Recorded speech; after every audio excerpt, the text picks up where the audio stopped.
help us put it back on DVD. So we're thrilled. John's business affairs, so he's that's involved. He's been asking these folks permission and keeping us above water with this thing. It's a big project. There's a lot of shows at 500. How many seasons that one? Well, it was 9 years, 1951 to 52 to 60. 52 to 61. 61 in there. It was 9 years, every Wednesday night at 10 o'clock. Someone got surprised, and it was, you know, we were laughing the other day that Lance has done 7 now, and we've done, in our old times, nine big years without, you know, with all those surprises. It's amazing. And all the shows, you have them all? Are they all in the vault? Every single one. We were pretty lucky. That's good. I can remember as a kid going in after a big rain down into the archive department, which was across the street in a garage, and there was a foot of water, and the old film was sitting about 2 inches above the water, and we'd move them up. And somehow they have survived, and the kinescopes, which you guys probably know what kinescopes are, but they amazing shape, we think, for kinescopes. They got the camera straight onto the TV monitor. So I would say 99.9% of the shows are really, for us, relatively speaking, for kinescopes in the 50s. And of course the 70s, no problem. And the specials in the 80s. We're lucky that they survived. And that underground storage is Kodak theater. Not one. Not a single show is lost. Not really. Not a single show. No. Wow. Even the radio from 1948. And some are on 2-inch, some are on, the old 16 millimeter, and some are on 35. They would take 2 copies down to Santa Monica and race them back, but they did 2 in case there was a traffic accident. And the other one, you can imagine the technology in those days, and then because it was going, the feed had to, they had to take it down, develop the film, bring it back, and put it on for the West Coast viewing. So it was an amazing time, live television. I know at one point Rock decided not to host it anymore. I think Joseph Campanelli or someone like that took over. That's right. What was the reason for that? Well, he was 75 when he did Betty White and Dick Van Dyke, and he'd done it a lot of years, and I think his feeling was, gee, maybe we could find someone to do the next syndicated version from the specials so that I can relax, take it easy. So I think, he'd been doing it. He started working at the age of 27 with Truth or Consequences on radio for 15 years. Discovered Bob Barker while driving in his car, and Bob did it another 18 years. And Dad was doing This Is Your Life and Truth or Consequences at the same time. Luckily, Bob came along and took TRC another 18 years. That's a lot of career, and I think by the time he's 75 and doing specials, and then NBC wasn't so sure they wanted to do it without him. We had to talk NBC into trusting another host. So Joe Campanella came on. David Frost did a special. He wanted to do one. There's only 5 people ever hosted the show here. Ronald Reagan, during the 50s, Ronald Reagan did 2 shows when Ralph was in the hospital recovering from something. I forget what. I used to have an office in the building of Hollywood Boulevard and Highland. And you were right next door to us. Yeah, I know. I used to see him in the elevator. Absolutely. He's always so nice. Such a gentleman. Always said hello to me, spoke to me. Always nice as could be. Every time I saw him, no matter how long of a gap it would be. And you'd remember you. Yeah, just such a nice man. That was a super honest reaction. We used to call him energy and honesty. He was Honergy or however that comes out, Mr. Honergy. Mm-hmm. But it was sincere. He loved people. He called his shows people shows. He would say to us, he would drill it into us, family members and production, that the people are the stars of the show. Audience participation, I guess they call it reality television today. It's called the grandfather of reality television. But he felt that people were the stars of the show, and he had that ability to set that energy of his own into a show and then step back and let those unscripted moments happen. But that's 15 years of radio to get that down and bring it into This Is Your Life. That's why we're finding out that people are watching This Is Your Life for This Is Your Life. It's great that we've got Betty Davis and Betty White and Johnny Cash. These are great stories, but the reviews that are coming back are telling us that they're like watching popcorn, like eating popcorn. That you can't just watch one. You begin to realize you're watching what was just a spontaneous combustion of This Is Your Life, because it was so real, so honest, and getting down into the connecting with the audience with the way he ran the show. And when you started looking through content again for this new set, what was it like going back and Oh, looking at gosh. all those old shows? Well, we had two situations. We had a lot of great shows, but you don't want to front load the first volume out the door and not insult anybody that why are you on volume 2 or 3 or 4. But I think everybody realized there were so many great, wonderful stories and lives that we'll be down into volume 4 and 5 probably before we decide we've had enough. But we've spread them out. Volume 2, tell them, John, it's coming out. It is coming out next year. Another 18 shows. And we're going to try to replicate what we did on the first one and make it diverse. So there'll be some athletes, some inspiring stories of people whose names we don't know, but you'll love the stories. And then, of course, some very, very big famous names, too. That was This Is Your Life. You have to know it was variety, wasn't it? They did someone different, from a hero to a school teacher to somebody who's a remarkable legend, and I think that ability, you never know who it was going to be, and people realized that he could just about do anybody after 9 years, and he did. That's why we have some serious shows in there too, on Sunday. Could you see the show being resurrected now, in the current era, sort of? Well, what we like is that there's others that see the show as being able to be resurrected. Yeah, that's true. That's better than you. We're preaching to the choir here. We know because the show was done in the 50s and the 70s and the 80s, and Pat Sajak did a stint in the 90s. This is an evergreen. The format, as you know, is just always going to be there, even if you're reading from a book. England did it for 45 years, and they're thinking of resurrecting it. And here's Business Affairs here. He'll tell you about the future. We'll have some very exciting announcements soon. Okay. It looks like we will be seeing This Is Your Life again, both in the U.S. and Europe. Did you ever hear from any of the hosts? Who did the hosts want but they never got? Was there someone that fell through, or? Oh, good question. Well, if they found out. Yeah, that was a problem. If it was in the old days, it was Robert Young, it was Zsa Zsa Gabor, it was some of those who came to Ralph and said, "Look, I found out." That was the heartbreak. Yeah.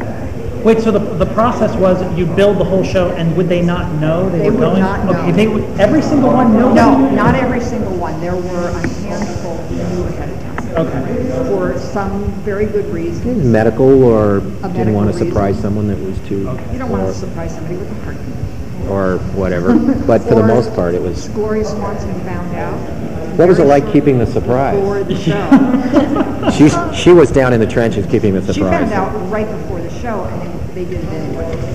And Ralph got up and said, "She found out, and we're going to go ahead. She doesn't know who's going to be on the show, but she knows it's going to be the show." Such a remarkable legend. Robert Gloria Young found Swanson. out, and they didn't do it. Now he chose not to do it. No, Ralph chose not to. The rule was if they found out, it wasn't going to be done.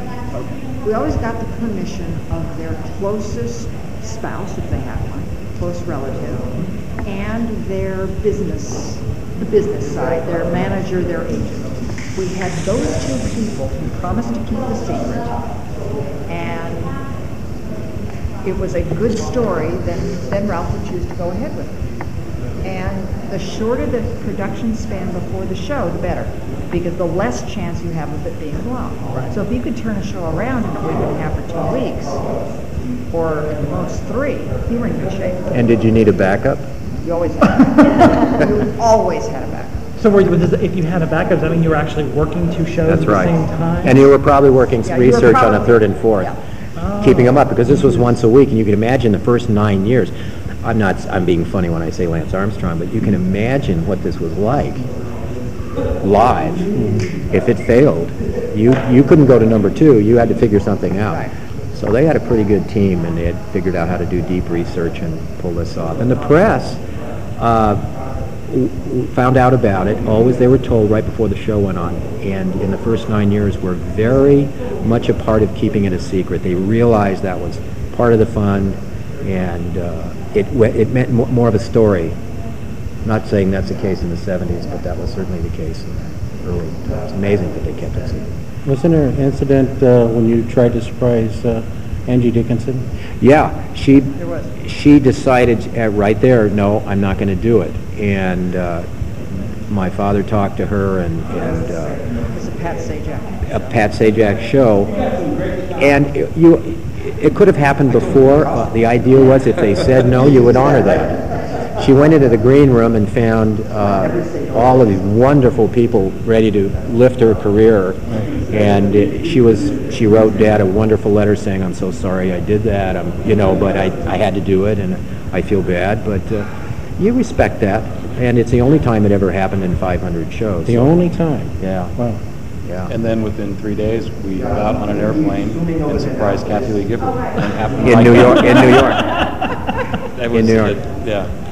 A pretty well-seasoned show. I think we all knew how to handle, or at least those that, through the years that have been working on how to handle situations. Does your father have a favorite of all the shows? No, he really doesn't, and I think it's because he just loves people. He loves great stories, and he had as much interest in unsung heroes as he did people of fame.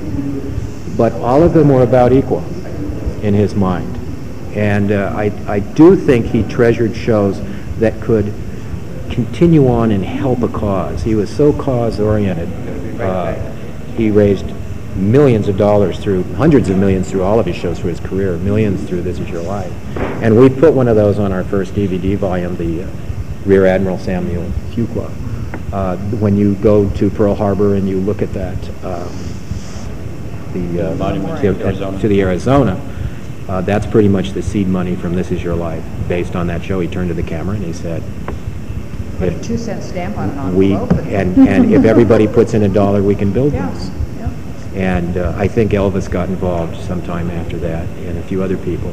But Ralph Edwards in This Is Your Life, the military was coming to him often and saying, how can you help with this? That's how This Is Your Life got started, actually. A war veteran on Truth or Consequences and a Good Gesture Act. They're not going back to their families. What can you do to help? And he brought one on. He brought people out of the town, out of his life. And at the end, they got all these letters, and they said, gee, that's a pretty good idea for a show. And with Samuel Fuqua, the thing got built. So he was a spokesman for a lot of stuff like that. What was the genesis of the show? Did he come up with the idea? Yeah. Okay. It came out of Truth or Consequences as an act. Like I said, it basically was a returning war veteran wounded. And General Omar Bradley actually called him, who was at that time, after the war, head of the Veterans Administration. Called him and said, Ralph, what can you do to help? And they came up with this idea, and he brought these people out from, what was his name, Lawrence Tranter. Right. Brought people out from his past, and his reaction was great. The audience loved it, and realized that there was a real connection. I think that's what This Is Your Life is about. It's just not just biography. I think the audience, then and now, connects to these people, connects to whether it's a celebrity or a famous person or whatever it is, whoever it is. The audience connects to them, and that's what This Is Your Life is able to do. It's also such a unique concept now because almost all the shows that are on television that are reality TV focused on celebrities are basically mocking the celebrities. They're mocking the celebrities, they're mocking regular people, making fun of them. And I would be curious if it does come to fruition of what it looks like against the reality TV landscape. Call us old-fashioned, but we like a tribute. Yeah,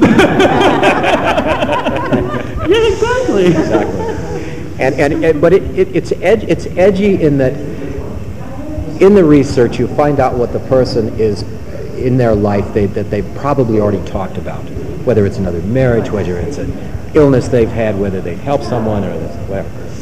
So all of that's discussed on This Is Your Life through the years is pretty much researched as talkable stuff. So they're not there to embarrass. They're not there to roast. They want it to be a tribute. They want it to be inspiring.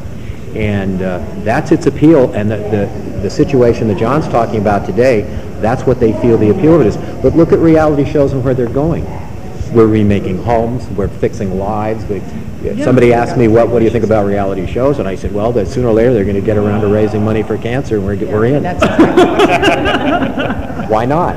I mean, that's reality programming. That's what Ralph Edwards was all about in terms of how can I help, how can I continue this, and that often happened on This Is Your Life. Gary was talking It was about an event. Gary was talking about the research that went into it, and there was always a rehearsal the day of the show with everybody except the person being on it. So everybody would sit around. First you do a table reading like you do with the movie, and then you get on stage and check the blocking, because these are civilians. They don't know where to go. They don't know where to look. They don't know what's going to happen. They don't know how to do a microphone. And things like the Johnny Cash story where he talks about his pill addiction was all approved by the family beforehand. He talked about it often. He talked in about it a papers. lot. And Everybody knew it. some people look at that and say it looks like it's invasive, and yet it was all basically done beforehand, and everybody knew it was going to happen, and everybody felt that it would be okay. Well, you can see Cash's connection to the people that had helped him in his life on the show. Yeah. The policemen And who it's- arrested him, and the And minister. you almost see him appreciating that time to just be able to say thank you, and that's what the show is about. Now, the famous book, the This Is Your Life book. Yeah. Now, did he actually, the person would actually get that book at the Yeah. end? Yes. It So- would have the script in it. It was a spring-bound book, Right. leather book with the name of the person printed on the front. Yeah. And that was actually Ralph's script, Right. where he made all his handwritten notes, which he would actually turn over to the So they got person. to keep it. They got to keep it. Darn, we could use a couple of those scripts Yeah. now for archiving. Good on eBay.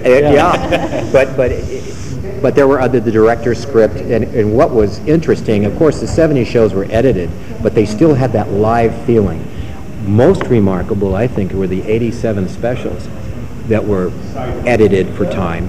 They really feel unedited. They really feel immediate, live, connected. It's wonderful, the pacing on those. And, and I can remember as a kid, between commercials, because they were live commercials, and I'd be sitting in the audience. I was somewhere between 8 and 17. And they'd race over to the production table because there was no editing. And they would sit there and figure where they were going to cut because someone had gone long. And it was I think that added to the show. I Sometimes think it didn't work. everybody says we want to see more of the old shows, because I think there's a sense of immediacy and what are we going to do about this situation. And Milton Berle went on so long they finished his show the next week. It was cool, and I'd always try to pry out of Dad, who's it going to be this week? I won't go to school, I won't tell anybody, And he'd say, well, as a matter of fact, you're going down tonight. And I'd come down, and the next thing I know, Trigger's coming through the curtains. And it's Roy, my hero. And then at the end of the show, they stick me on his lap, and I remember all I could look at was the fringe on his shirt. I couldn't look at up at his face. So there are perks. There were perks. But it was alive and immediate, and we were all fans, from kids to the old folks, and I think that's what we're finding now. People watch these. What show do people ask you about more than any other show, or make a comment about? Other than Angie? Yeah.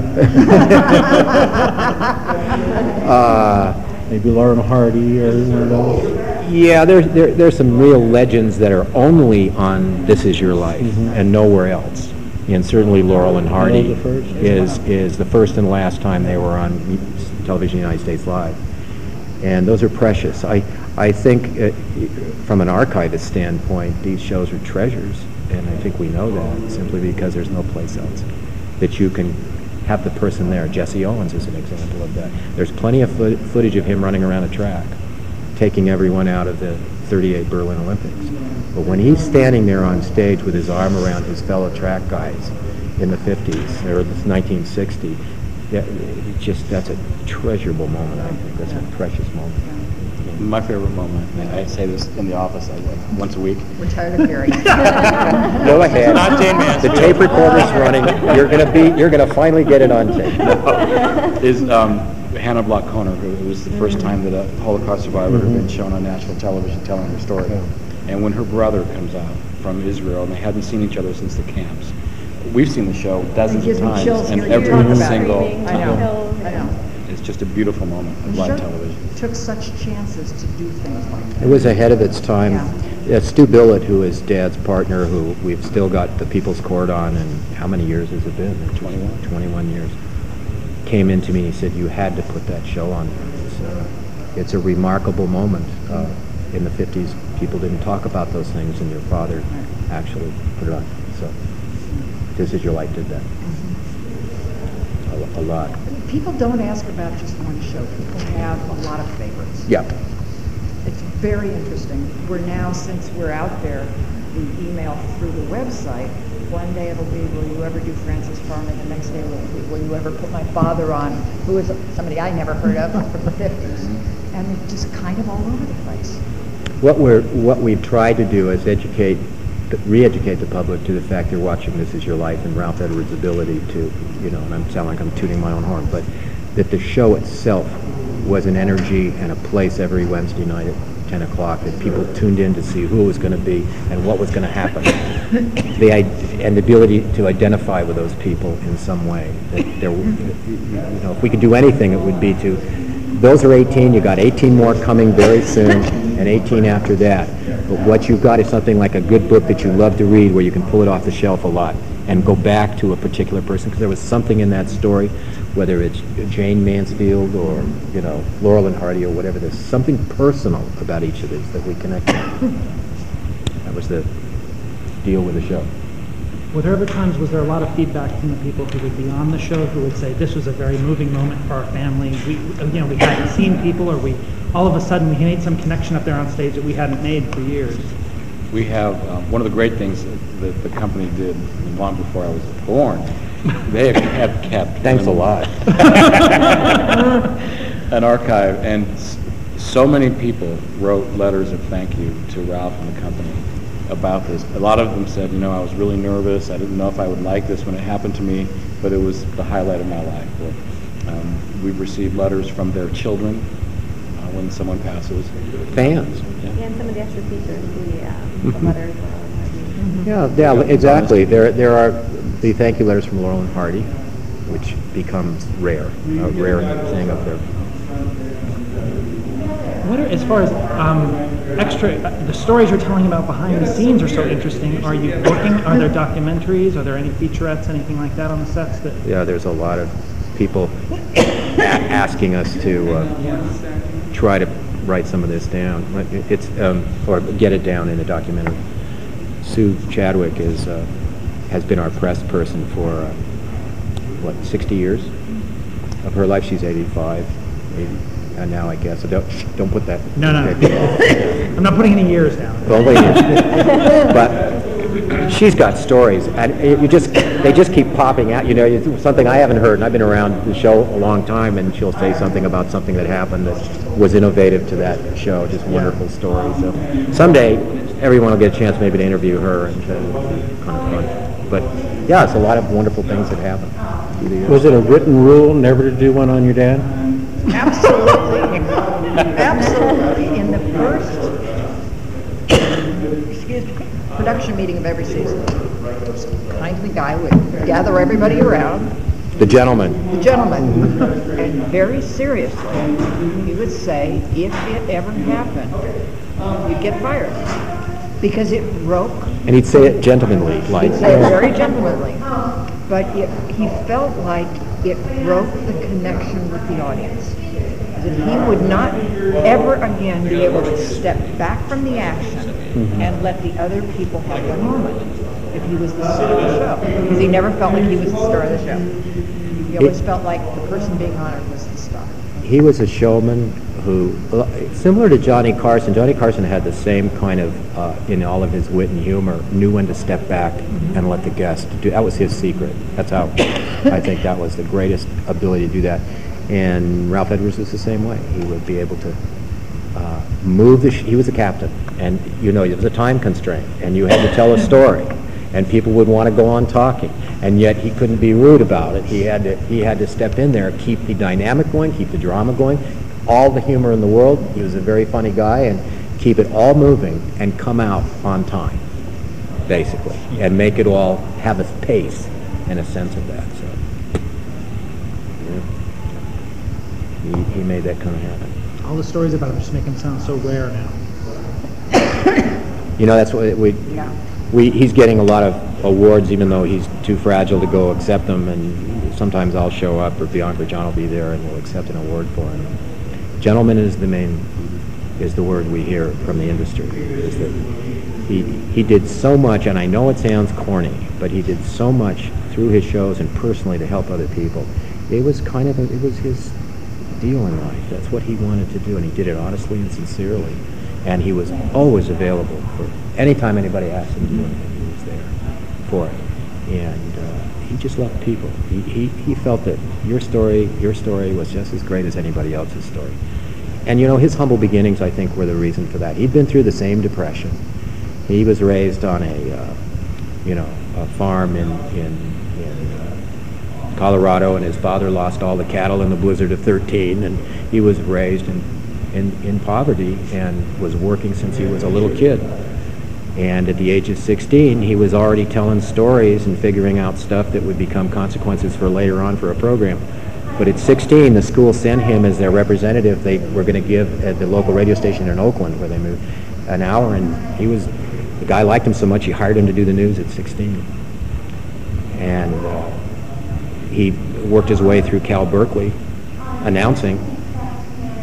Out of 60 audition folks, and he got a job as a CBS staff announcer, and he sent the letter home, which kind of shows you that work ethic that he had. Sent the letter home, says, "Mom, I've just been selected as a CBS announcer. We're in," which meant we're gonna make it. So 45 shows a week. 2 years later, he's one of the top announcers, and at the age of 27, he sold, hosted, created, sold the publicity and everything else for Truth or Consequences, and he was off and running. There's just those guys, Bob Hope, Ralph Edwards. They just have that drive and that passion for what they do and belief in what they do. But from hearing the stories about other people, they're not all as nice or as interested as other people. Yeah, he would. His favorite was, "Are you okay? Is everything all right? You okay? You okay? You got everything you need? Okay." I mean, he just was more. Even with his nurses today, he's more interested in if they're okay than he is. He's just, "Is everything going all right? Okay, good." Just 92 and very frail, but this great big heart and a great big smile. He's the same R.E., isn't he? Yeah. Bianca went up to see him the other day, and he's just incredible man. And just to take it back to the set, is he working on selecting episodes or anything? No, he's kind of out of the loop. He's too far along in his geriatric issues, and but he wished us well, and is very thrilled that these are back out. You sure you want to do this? Sure you want all this stuff? But it's funny. The shows just look as what we're getting back, and we feel the same way. When you watch these, you're not really thinking. You're thinking 1950 in a nostalgia way, but the story looks like it's happening right now because it has that live feeling. It could be happening right now again, and I think that's where people are trying to develop this again. They're realizing it just is an evergreen. It's just you'll never run out of great stories, spontaneous moments. You asked how we chose the shows? Yeah. A lot of 3x5 cards. You write every show on a card? Or? No, we didn't go that far, but we did. The first thing we did was those of us, there were probably about 8 people who made their list of the top 100. Okay. And we had other sources. So we put that in a database. Other sources of research that we. And the ones that people would talk about the most. And then there were 4 or 5 of us who would sit around the conference table with the 100 3x5 cards and go, okay, this one and that one, and that one and that one. And then R2 came up with the idea that we should do some sort of loose categories. Just to Just to kind of make 18 shows, and if they're really all over the place, it gets too harrowing. So then you get, okay, we've got Shirley Jones, who can we put with her? And it's a juggling act. And all of a sudden, you go, okay, we've got So we try to represent a lot of different areas. a lot of different areas. We got Betty White, who can we put with her? And what can we call that? So we started off just doing a lot of juggling. We've all got favorite shows. The Fuqua show and the Hannah Koner show are probably the 2 top of those of that kind.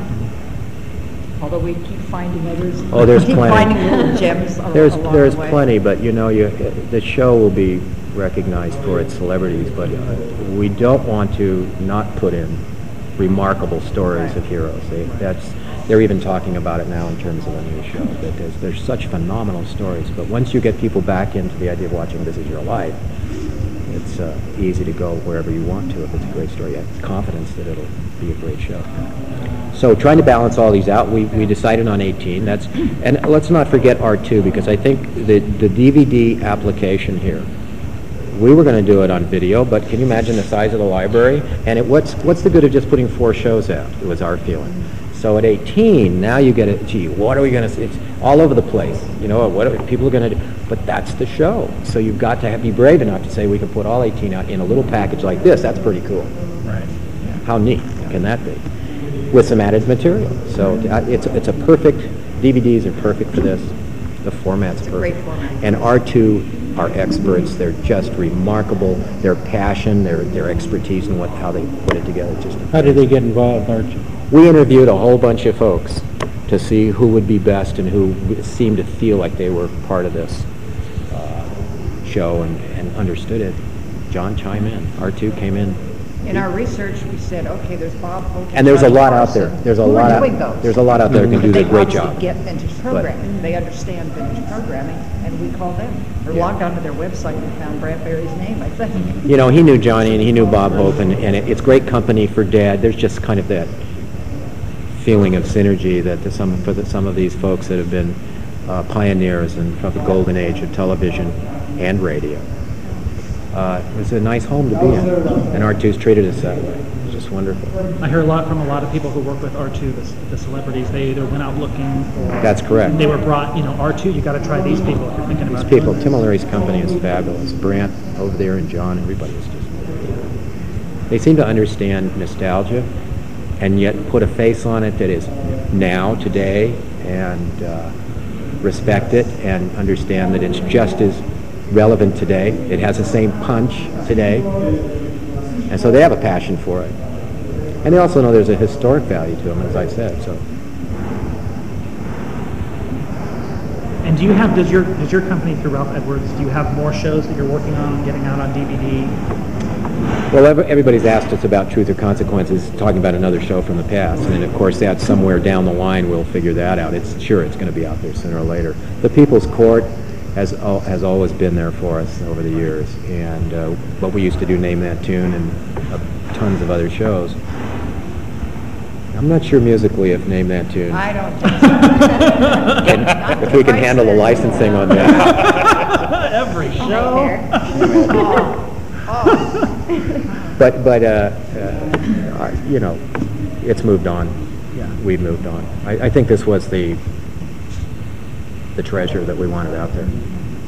We'll see what happens from there.